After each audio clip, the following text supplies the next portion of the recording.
I'm with Diversified Healthcare Trust. We're a healthcare REIT predominantly focused on medical office and senior housing. Our portfolio consists of about 7.5 million square feet of medical office and life science product and close to 26,000 units of senior housing. I think kind of big picture, we're looking at a scenario where our strategy has been largely focused on growing our SHOP portfolio, just given the favorable economic backdrop and the tailwinds supporting the industry. And more specifically, that comes through a range of opportunities on both sides of the business with the MOB, life science, and senior housing. And so there's a lot of takes and puts with respect to kind of how we're managing our business, growing it. We'll talk a little bit more about some of the dynamics and the upside, but I think generally speaking, what we see more specifically in the sector is favorable fundamentals supporting the business. Yeah, we became a REIT in the late 90s. That's been a long time. Varying changes across that journey, given where we are today. I think generally speaking, the REIT structure has different dynamics to it. I think some of the key attributes is if you look at it from the company level, certainly there's tax advantages that come with that, where we don't pay corporate tax, income tax on dividend distributions.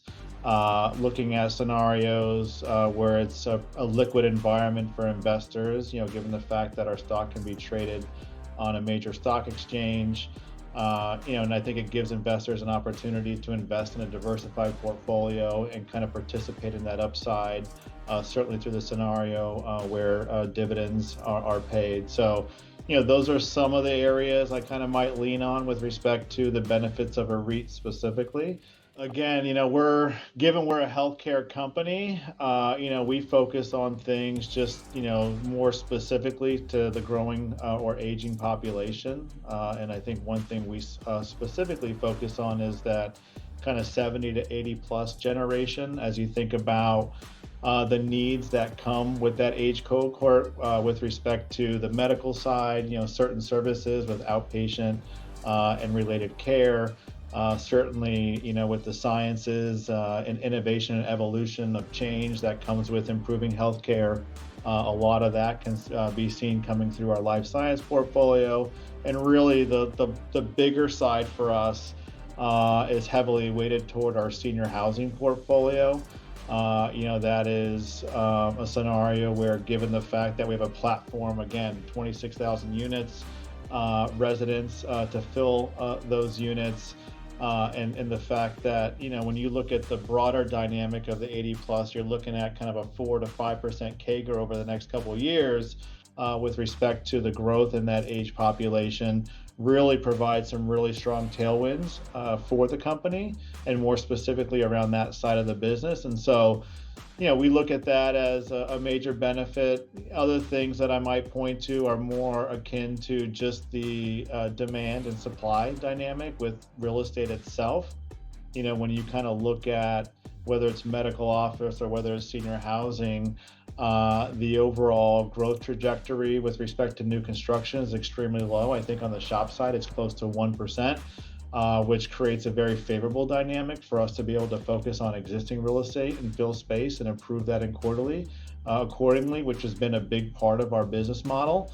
And so that's really where we're focused and kind of where we see some of the tailwinds benefiting our business.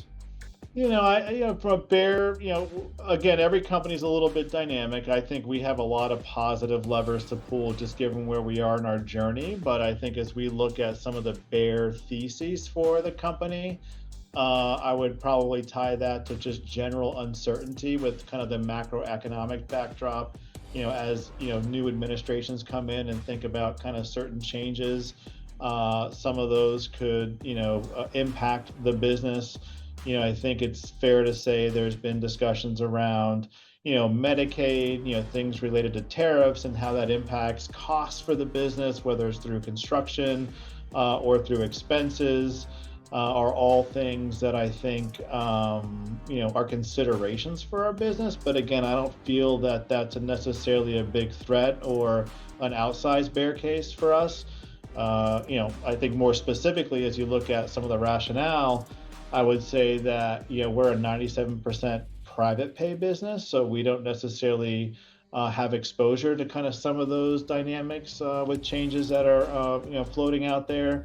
And I think more specifically, we've done a lot of work in our portfolio over the last several years. And so as I think about outsized costs or construction or investment with capital, a lot of that's behind us. And so when we think about some of the cost pressures that might come with some of these changes, whether short or long term, I think we have limited exposure to that. The biggest investment opportunity in our company is largely attributed to our shop portfolio. As I touched on, earlier, there's a lot of favorable tailwinds and dynamics supporting that business. I think for us specifically, we've spent a lot of time over the last couple of years doing a lot of investment into our communities. And in doing so, we're setting the stage and a platform for growth and being kind of the community of choice in the markets where we reside. And if you look kind of more specifically, at our financials, you'll see that there are real opportunities to kind of improve certain elements through growing occupancy, margin expansion. And so being able to participate in that, given the work we've done to date, we think is a very favorable investment dynamic. And I think that's where we're primarily focusing our time. And I think kind of the tail to that is getting the benefit of the MOB portfolio, the stability that comes with that is another area that I think offers a favorable dynamic for the company.